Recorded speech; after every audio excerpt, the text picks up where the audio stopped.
talk about getting to and through the grad school journey. Thanks, Stephanie.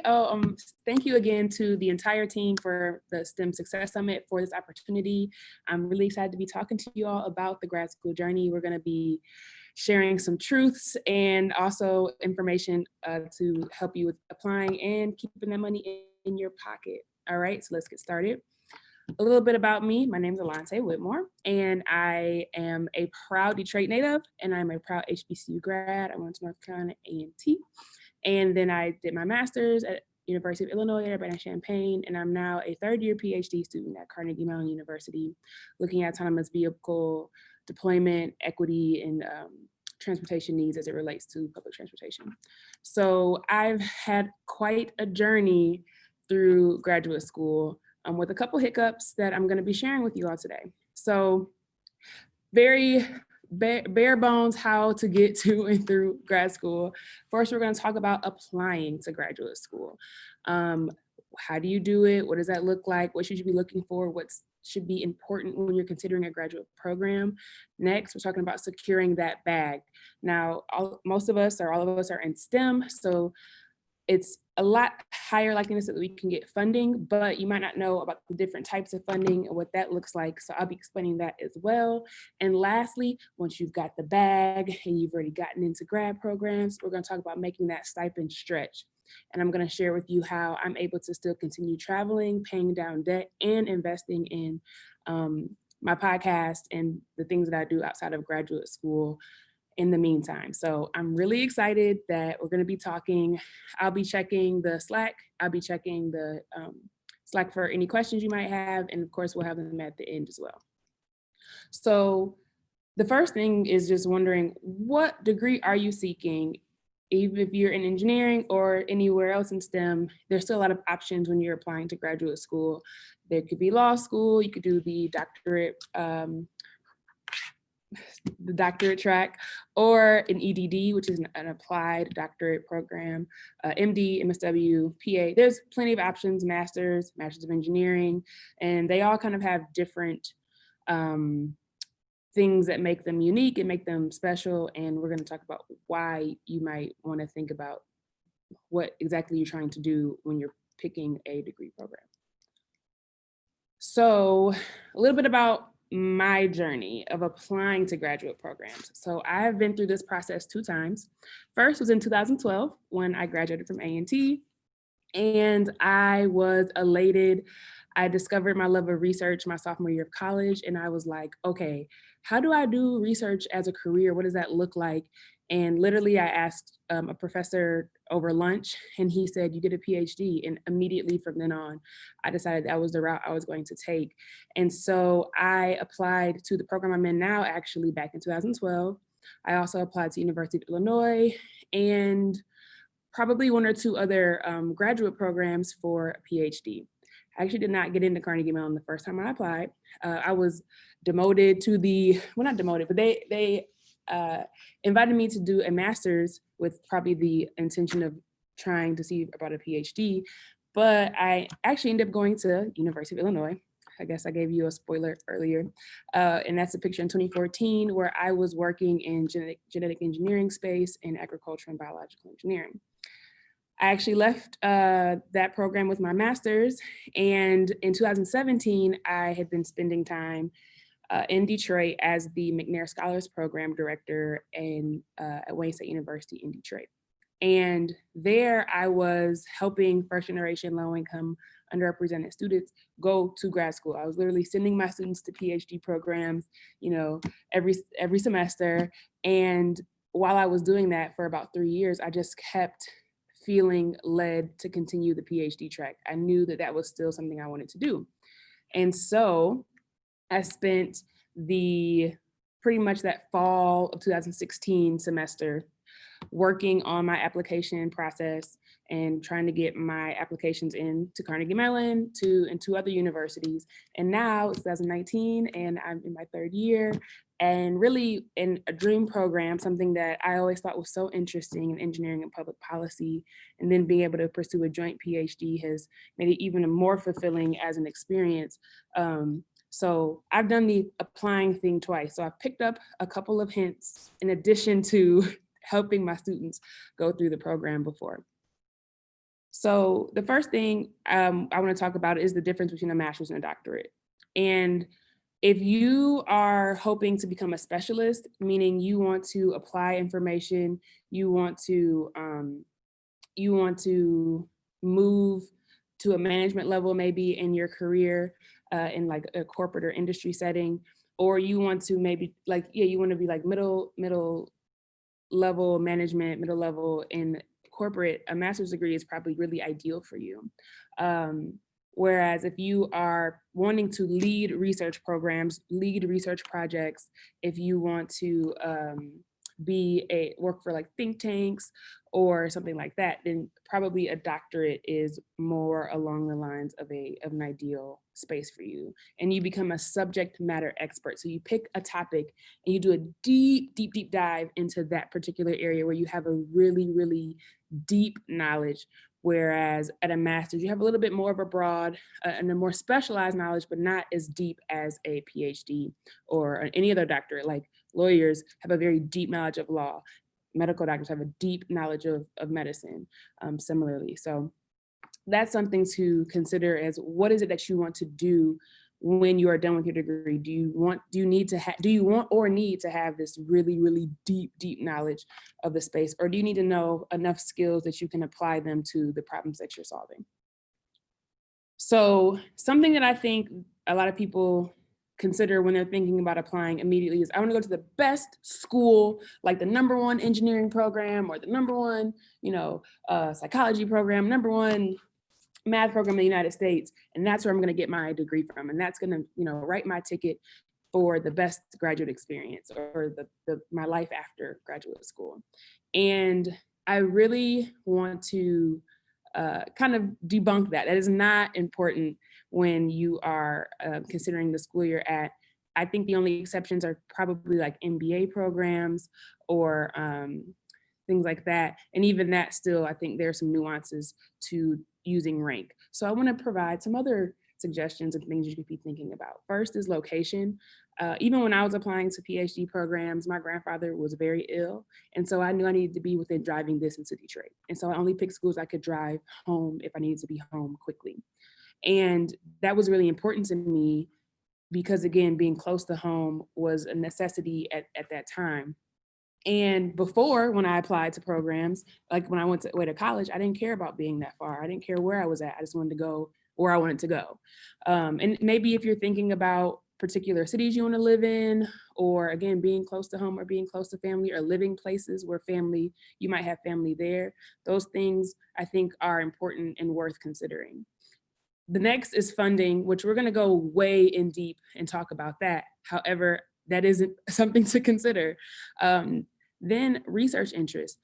Really, this bottom row is where I think people don't spend enough time figuring out what they're looking for or what's important when they're going to graduate programs. So research interest is so important because if you are at the #1 engineering program, but the department for chemical engineering is not well-known, ranked, or doing the work in your space, then it's still not going to be the best space for you because you need to get the skills and the expertise and the training from individuals who are well-versed in whatever that area is.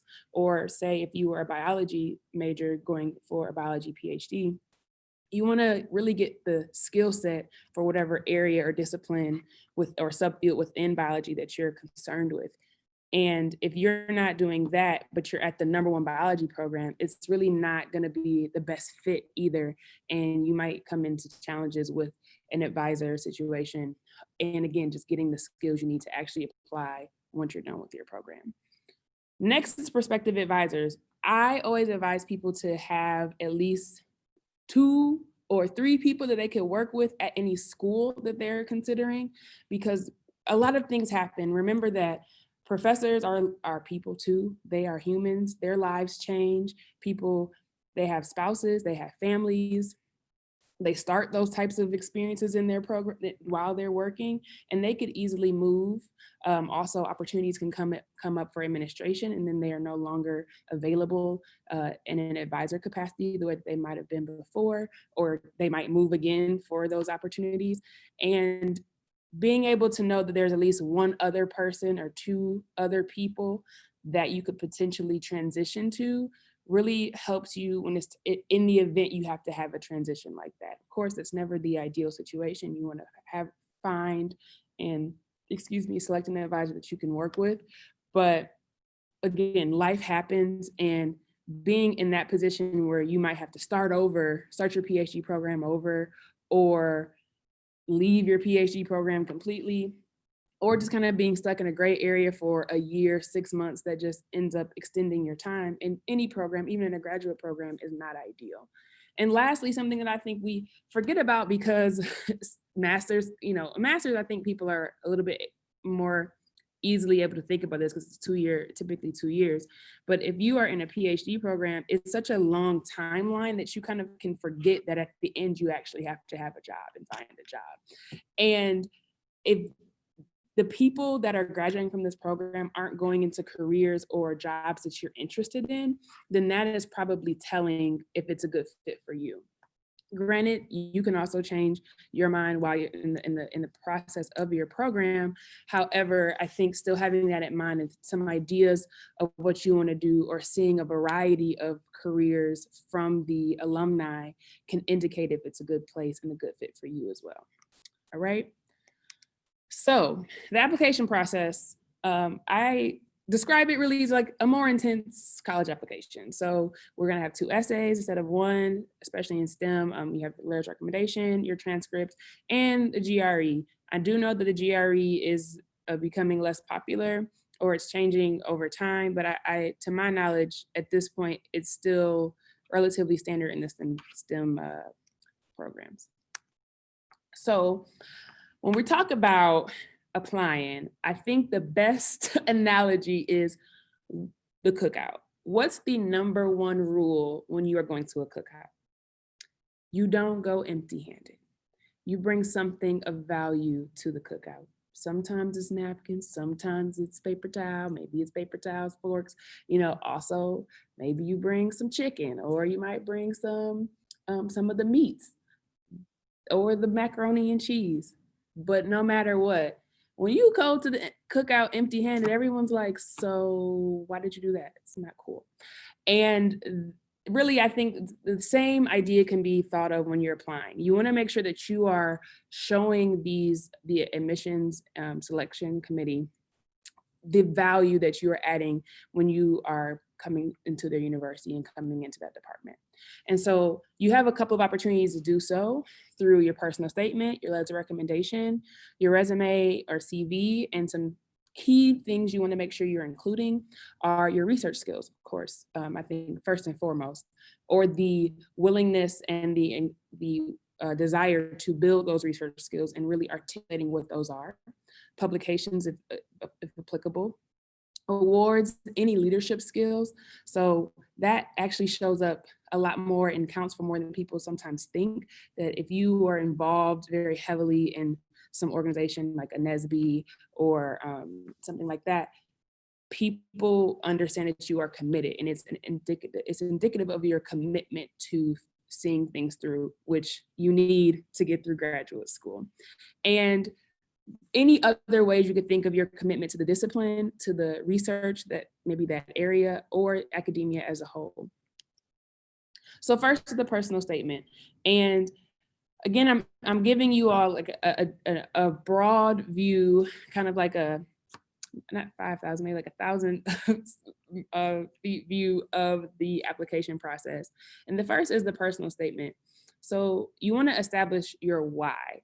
Why this program? Why this research topic? What has happened? What experiences have led up to you deciding this was important? And I actually just talked about this maybe a couple of weeks ago on my podcast, but the reason that your why, what I want to say is your why doesn't need to be your personal story, but really your personal research story. that's what I think I offer as a shift of how did you get to this research area? What questions were you thinking about as you moved through research experiences or through college classes or courses if you don't have research experience? What were those lingering questions that you just wanted to get answered that you are now very committed to and excited about answering in graduate school?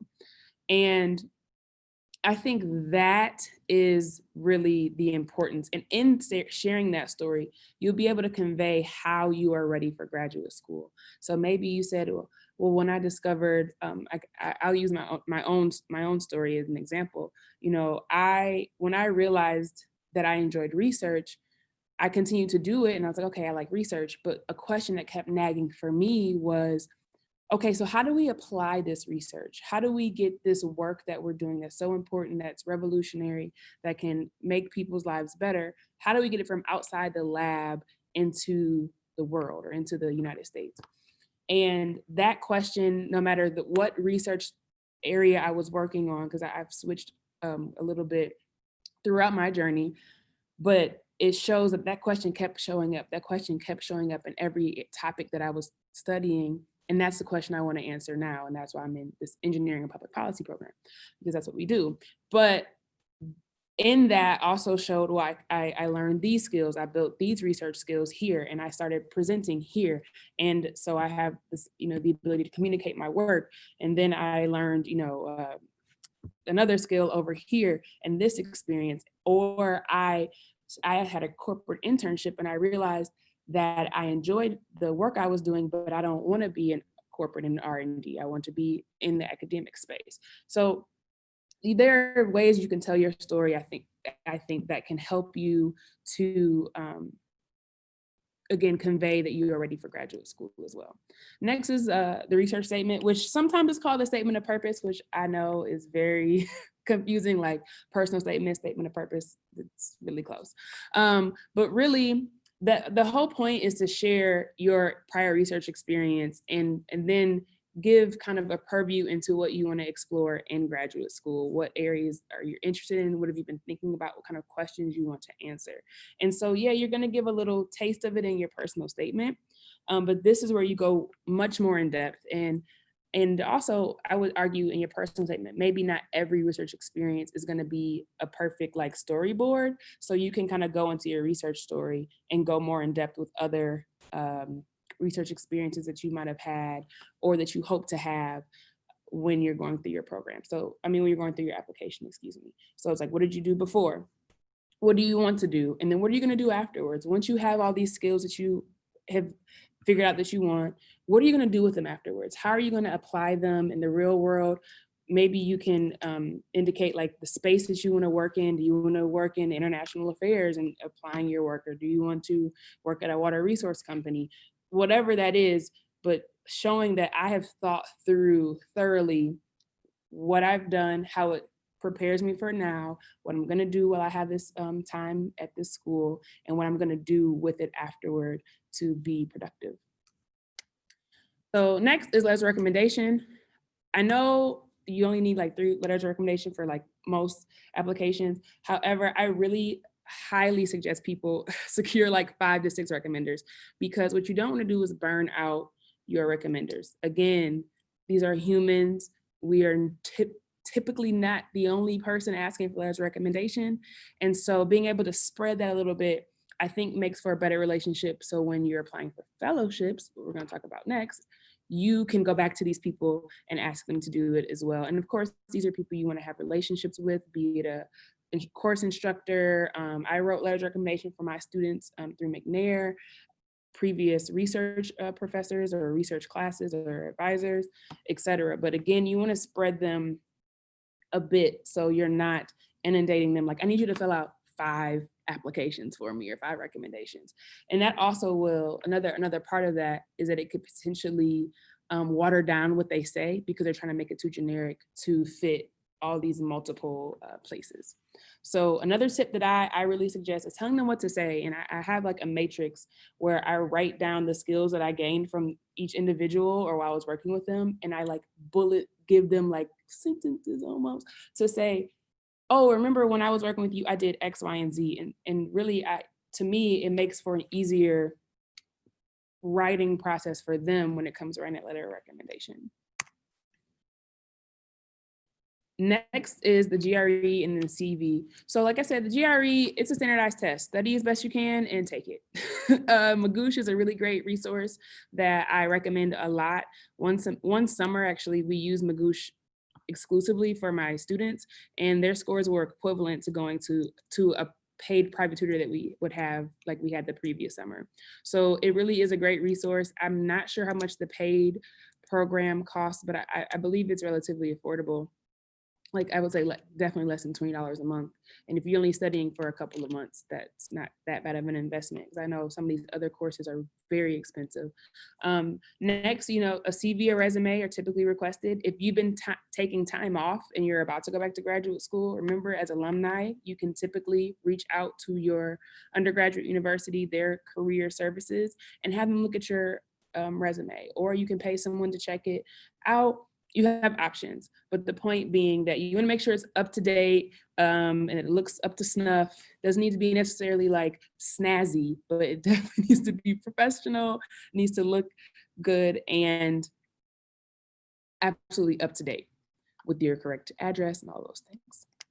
So these are a couple of questions I think are so important to ask yourself when you're applying to programs, and I'll kind of tell you why. Like, where do I want to go afterwards? Again, if you have a better idea of where you want to go afterwards, you can be more strategic in the schools you're picking. And you're not picking because of rank, you're picking because of what you want to do. You look at the prospective alumni, you look at the skills you can build at that program.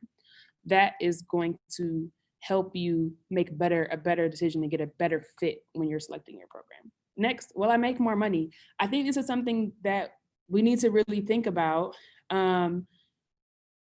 If the aim is only to make more money, honestly, the difference between a master's and a PhD, I won't say, everyone has different numbers. I won't say if it's worth it, but statistically, I believe the Bureau of Labor Statistics, it's about a 7% difference between a master's in engineering and a PhD in engineering. I can't speak for other majors, but I can definitely drop this. I can drop this in the speaker chat, the graphic that goes with this that includes other majors. So if it's a 7% difference and a 5 to 7 year time difference, you have to determine if that's worthwhile for you. Everyone has their own variation. Or if you are just very passionate about the work, passionate about the research, wanting to be a subject matter expert, that's good too. Which takes me to the next question, is this the path of least resistance? I think sometimes when I talk to even my friends, like, oh, I'm gonna do a PhD, and I'm like, do you need to? What do you want to do afterwards? Do you need a PhD for that? If you don't, then maybe you don't need to go get a PhD, and if you need a master's for it, which a lot of careers are now needing that to move forward, then that's reasonable. But I really do try to tell anyone, get the education you need and no more, right? Am I going for a real reason? I know a lot of us might be like, I'm not ready for the real world, I'm not ready to work yet, so I'm just go to grad school. I'd rather go to work than be in grad school. You make more money, and you're able to, I don't know, I feel like the real world is hard, but grad school is hard as well. So it's not as much of a buffer as you may think. And this is coming from someone who did take a break between graduate school, or my 2 graduate programs. And so I do feel that working actually helps me to be a better graduate student, quite frankly. And having that time out working, adulting, really has helped me to be a more focused graduate student. And also, lastly, can I use a degree for something else? We have these career trajectories that we create. We have these timelines. I am queen of having a timeline for my life, year by year. However, you might come to a point where you realize, I actually don't love this the way I thought I did, or I'm not as passionate as I thought I was. So being able to see, do you at least have a range of options as it relates to the degree that you're going to have? Can you use it for more than one thing? the beautiful thing about STEM degrees is they can be applied in a wide range of disciplines and fields, and you can switch industries. But I just want to encourage you to kind of think about that and making sure that with your education, you're not pigeonholed into one space that if you were to leave or be unhappy, you have to start over again. I actually had another episode with like my best friend, Ashley, where she actually did a pivot, and she has a master's in educational psychology and is now getting a master's in library sciences because she needed to do a career pivot. But in order to be in library sciences, you need to have a master's degree in library sciences. So something to think about. But she can do a lot more now with her library degree than, well, she could have done with ed psych too, but she decided to make that career change. But just thinking about those things do happen. Just give me a real life example that people sometimes have to go back to school to reskill themselves for a new career. So if you can avoid that, that is to your benefit. Next, okay, securing funding. We're talking about getting the bag. So I shared with you before these pictures from 2014 when I was in my master's program, and I have now a new updated picture of me in 2017 when I started my PhD. And I'm going to share a little bit more about my story actually through the next couple of slides. So first, I used to do this thing called Fellowship Friday. When I was in my master's program, I was funded. However, when I went home it was my second year, I went home for Christmas. And when I got back to school in January, my advisor let me know that we were out of money for the project that I came to the school for. Yeah, so I was very surprised. Very surprised. So I had to actually end up switching an entire research project to where the money was. I had to follow the money. But before that, I was doing Fellowship Friday, always wanting to find funding and have my own money. That's something that's always been important to me, that I had some sort of level of supporting myself. And so this is when Facebook was really popular, before Instagram, and I didn't have a Twitter. So I wrote about being on Facebook. I wrote about Fellowship Friday, and I would write essays. I would sit down on Fridays and I would just do fellowship applications. And I actually was awarded an agricultural health and safety traineeship, which aren't as common. Traineeships aren't as common. But what I will say about this is that it actually increased my income by like $700 per month to do this traineeship. So that was in my pocket, and it supported some of my coursework as well. So I was able to provide some money for my advisor, and the important thing is I made it a practice of applying for fellowships to get funding. And so when I got to the graduate program, I knew I was going to be applying again. I knew that while I was applying for PhD programs, I needed to also be applying for fellowships. And so I was awarded a GEM fellowship. However, I was already funded through some internal fellowships on campus. And so two of them are K&L Gates Presidential Fellowship for AI and Ethics, which I was awarded when I got to campus, and also the Mobility 21 Fellowship, which supports my studies now, in addition to some funding that my advisor had. But when I came in the door at CMU and had my in-person visit, I let them know that I already applied for funding, and I wanted to have it as a leveraging tool in the event if they were on the fence about me. I can say, well, at least I have my own money, and now I'm a free student, I'm free labor, but I really want to be here, and I can afford you don't have to spend any money for me to be here. And so if you are someone who maybe has like so-so grades or had so-so grades, then it's to your advantage to apply for funding. At least it shows you, even if you don't get any that time, that you are a go-getter. If you do get money, again, you can use it as a leveraging tool. If a school's like, oh, well, we don't know. It's like, well, I have funding. You don't even need to pay for me. I just need to be there. I just need space in the room. So that's just something to consider as well. So funding sources. There are a lot of different types of funding. First, I'm going to tell you about fellowships. They're typically a little bit more than your average funding amount, like a stipend, which is also an incentive to do a fellowship. They also come with some notoriety. Getting a fellowship always shows that you can write grants and you have grantsmanship and you are a strong candidate, and other people, it's almost like social proof that you are a scholar. there are multiple ways to get social proof, but just this is one of them. A lot of times they also restrict the fellows from teaching, so that means that you cannot take on teaching assignments because they are giving you money to make sure that you're comfortable, which also helps with your timing of your program and making progress more and having a more productive time. Someone who is TAing 2 classes right now, let me tell you, not having to TA helps you get things done more quickly and you can get through your program faster. They are generally merit-based, and like I said, they want you to be a full-time student. They want you to put all your time and energy and focus into your studies. So one example is GEM, which is a national fellowship. The stipend is $24,000. It covers your full tuition. There's no teaching requirement. You don't have to even have a research assistantship, and you can have control over your research interests, which is something I also forgot to mention. Again, what I kind of shared was when I came back from that break to my master's program and found out that my project ran out of money, I couldn't say, well, I want to keep working on it. There's no money that supports that work. I had to do the work that was supported financially. And so that meant I had no control over what I was studying, what research I was doing, which I was like, I don't want it to ever happen to me again, which is why also I was making sure to be ahead of the game when I applied for my PhD program.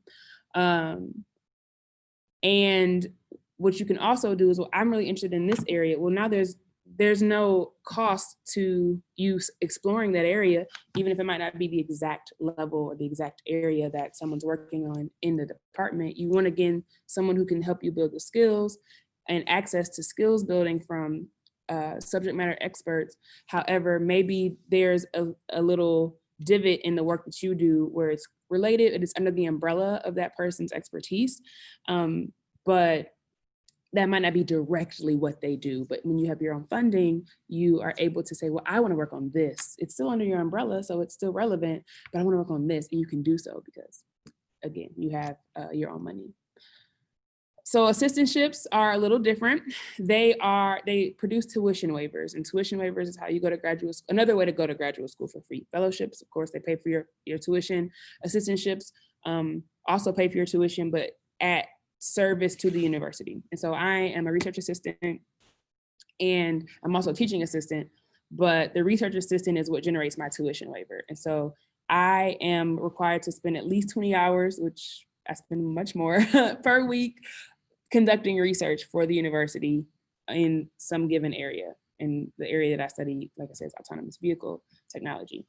And there are different stipend rates depending on the university, the department. Those things vary, but typically they're not very high. They want you to stay alive. Here's another example. So you might be working 20 hours a week in a university lab, and this research could either be the research for your degree, which is typically ideal, but I do know instances where someone needs a tuition waiver, so they have to go to another research lab that's not related to their work and do that research on top of making progress on their own research. So that's something to consider when you are looking for research assistantships. You want to get those things as closely aligned as possible. Next is a teaching assistant. Like I said, I'm also a teaching assistant. You are responsible for pretty much assisting the teacher, assisting the professor. So you are proctoring exams, you're grading tests and homeworks, you're typically holding office hours, and maybe facilitating a supplemental learning. So maybe Fridays during the class is just a homework session, so the professor doesn't come, but you're responsible for leading that session with the students. Those are the types of things that TAs typically do in STEM. In other fields, I know, like, I have a friend who's in psychology. She was like literally teaching a class, but most of the time, to my knowledge at least, STEM TAs are kind of doing these types of tasks. So where do you find this funding? There are two ways to do so. First is external funding. External, something like GEM, it comes from literally outside the university, and you bring that money with you. You can take it to whatever school you decide to go to.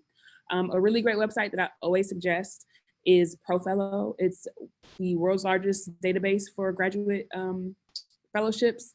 It's quite robust. You can search by all the different vectors. If you're a woman, if you're a person of color, if you're in engineering, if you want to study overseas, if you want to, I mean, there's just pick however you want to slice it, and it's available.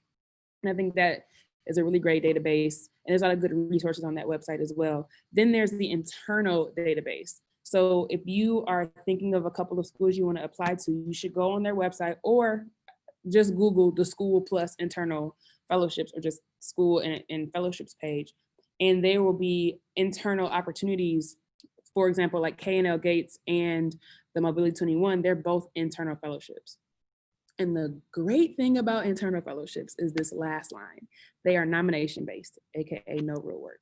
So that's as simple as if you have a potential advisor, or if you find an opportunity. Hello? But if you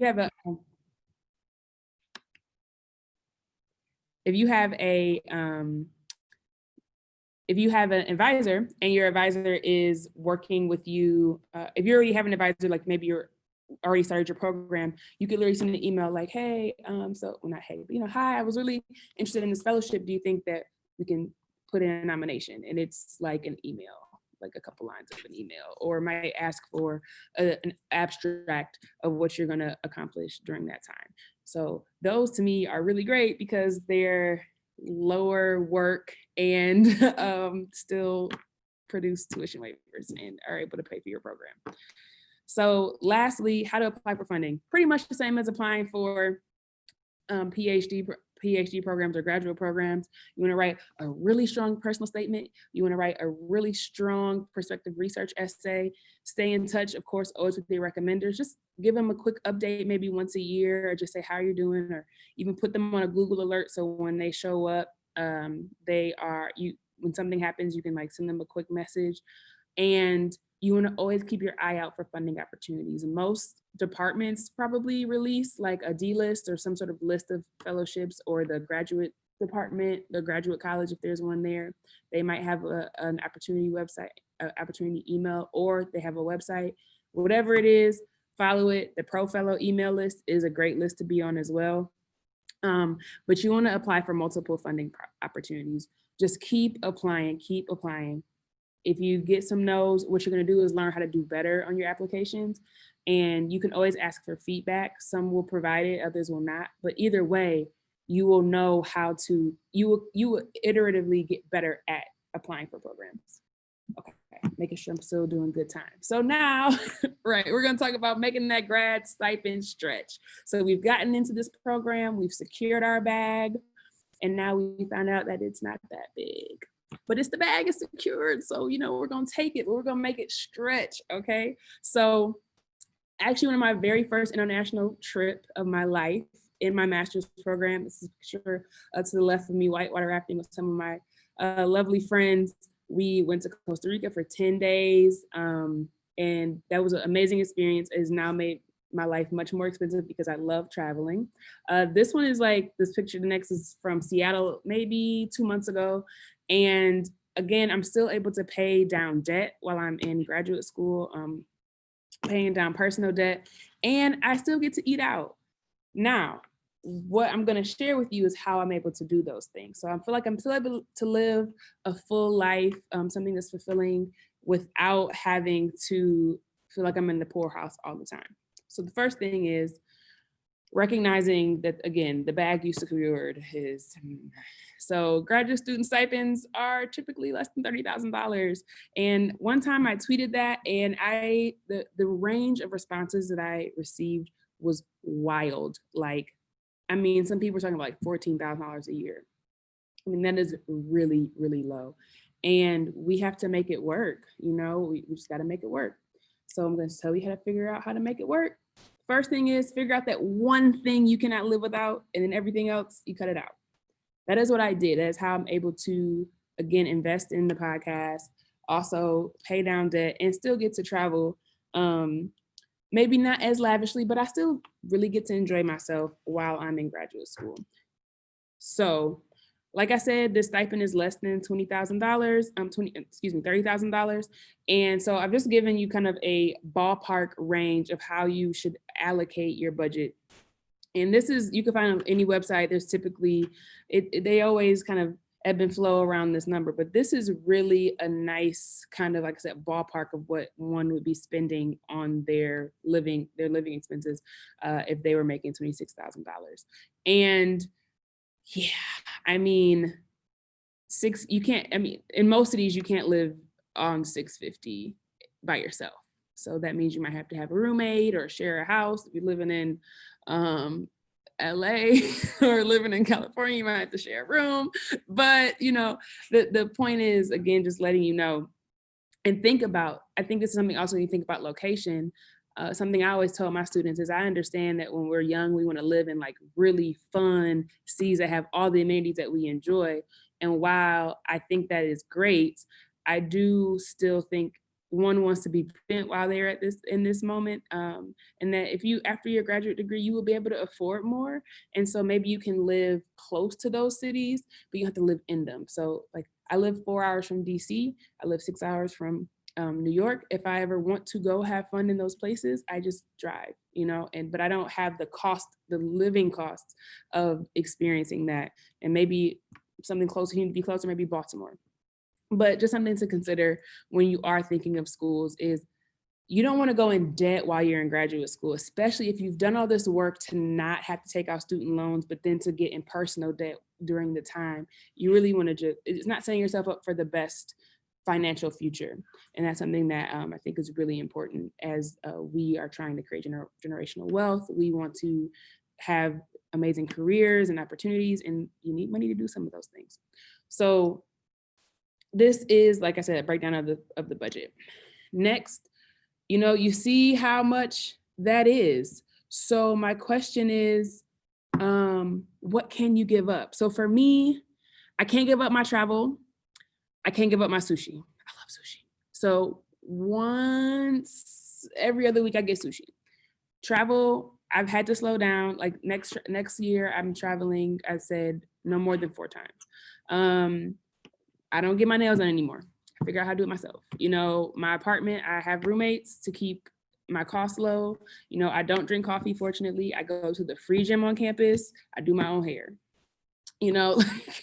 I make it work because that is really important, that I'm able to travel. That's the thing that I want to be able to do. So the other things I had to just let go of, and they're just not, for the time being, it's a sacrifice I'm going to make to put myself in a position where I'm, again, not in debt when I'm finishing my Ph.D. program. And I'm having to climb myself out of a hole as I start my career. So next is paying your bills biweekly. I read this, I want to say in the same book from Ramit Sethi, about just paying them every 2 weeks, and that you're always paying them on time. You also help with some interest, and it keeps your biweekly balance consistent. I know, like especially when I was younger, when my rent was due, that meant the rest of the 2 weeks so I got paid again, it was light. Where now, even though actually I was getting paid monthly in my master's program, now I get paid bi-weekly, but I just pay half of my rent every 2 weeks. That's how I handle it. And that way my free money is just consistent, and I'm just better able to balance, and I'm not worried about if I'm going to run out of money. Next is how to manage your money. There's a million ways. Pick the one that works for you, and you can test it out different ways. There's the cash envelopes, there's Mint, which is very popular, and there's spreadsheets. I'm a spreadsheet girl personally, because I forget about Mint. The cash envelopes, I take the cash out, whichever one I want. But the point is, understand what works for you and move forward.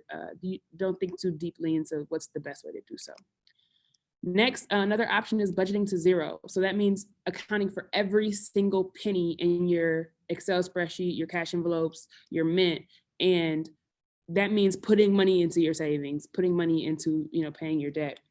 But budget every single penny. That's a different way versus having leftover and not having a place for it. Lastly is an option for separating your accounts. And, Kevin Hart really holds me down because it's true. I really do have a checking and a savings, and they're not connected, right, at all. So having a checkings for your bills, having a checking and savings for fun, and then having a separate savings account that is like just over there, way over there. That is something that I have found to be useful for myself, especially as when I was younger and still developing discipline when it came to my finances. So something I personally use, these are two services I use. First is Smarty Pig. It's a really great online savings, high yield savings account. And the cool thing is you can make savings goals. So for example, I have a travel slush fund in my Smarty Pig. So every 2 weeks I put a little bit of money towards it so that when I do travel, I have play money versus like trying to use my regular stipend money to as my money for that weekend. That's one thing. And then you could also use another account I have is Capital One, where you can do the same thing as saving goals, but see, that's my regular checking account, so I don't use those anymore. But they're useful for something that I do is like every 2 weeks, since I know I get paid every 2 weeks, I put half of my money into a savings account kind of automatically as a holder for the next week so I have money for the next week. So that's one way. And if I have any leftover money, like I don't spend all that money, I then transfer whatever's left over into my Smarty Pig. And Smarty Pig is online. They don't have a debit card. And it takes like legitimately 3 to 5 business days for the money to come to your account. So it doesn't allow for you to frivolously use your money. It's like, I actually have a real emergency. I need to transfer this money right now. So I'll have it in 3 to 5 business days. Last little bit of advice is just to invest. This is not something that I'm admittedly well versed in myself. I just put a little bit of money in a Robinhood account and I'm trying to grow it, but I'm also trying to take the time to learn more about investing. But I don't think that you have to wait until you're out of school and you have like more money to play with. $20 a month for 4 years, 5 years will really go a long way, surprisingly, and let you actually pick some good stocks and you actually can make some good money. So another tip, Whole Foods, I know we like our organic, we want our fancy schmancy, but right now it's not really the priority. We're trying to stay alive. Maybe you get organic from Aldi or your local grocer, or even better, your farmer's market. That is really, to me, like the best life hack is a place that has great farmers markets. You can really get a lot of fresh, homegrown vegetables and et cetera for the low, and it's better for you and it's better for your local economy too. And some other things to consider that honestly we just don't have enough time to handle, we only have like about a couple minutes left, is being balanced. So that's something that I talk a lot about, is doing your best to have a balanced life while you're in grad school. We can really work ourselves to the bone trying to get this work done. There are a lot of demands. The work is intense, it's important. However, so are you, and you doing the work is the only way that's getting done. It's the only way we're able to make impact. So it's important that you do your best to take care of yourself physically, emotionally, financially, mentally, all of the ways, and really caring for your full self and caring for the full scholar that you are. Something else you want to, if you're in your program or you're about to go to one, is how to develop and build relationships with your advisors and faculty, how to transition that relationship from simply advising to mentoring is something that's important as well. And in that, also building your academic network. You guys are doing it right here in the STEM Success Summit. You are connecting in the chat and in the Slack. You're connecting each other on LinkedIn. You're building that network and that community that you can use to leverage for opportunities in the future or just genuinely support. I know some of the people on the team, we have even never met in person, but I truly feel like they're a part of my community and support me and help me to continue pushing forward through my program. And they're absolutely pivotal to see on my feed as I go through my day. And so that's something really important as well. And some more technical stuff is like picking your research topic. That's always dicey. And I have a lot of resources on that as well. Combating imposter syndrome, something that is really happens to all of us, the best of us. And there are ways to get over that or to work through it. And lastly, like I was saying about being balanced, and I included then, is like physical health. I think that your physical wellness does so much for your mental wellness, from combating mental health challenges, depression and anxiety, to also just blowing off some steam, for getting better rest there. And when you get better rest, you're just able to be more productive overall. Okay, so that's it for me. Just want to let you all know again that I am the voice behind Black and in Grad School. Every Tuesday at noon, I release a podcast and I talk about all different parts of the graduate experience. I share my story and more in depth. I also interview other early career professionals and graduate students about their experiences, just to really show stories of persistence and completing and being successful and doing this work that's really important. Also, follow me, Black and in Grad School. I'm on Instagram, Twitter, and Facebook. You find me a lot on Instagram and Twitter, more than Facebook, but I love talking to people on on both. I'm quick to respond to DMs. I'm always trying to help and answer questions that you might have. So I always hope that I hope I see some of you all, if we're not already friends, on one of those or both. And lastly, if you have any questions, I will be in the Slack channel. I'm gonna go there right now on my phone. I'll be answering questions for the next couple of minutes. But thank you again to the STEM Success Summit team for this amazing, amazing conference. I know you all are about to knock out the park and make great impact. And thanks again.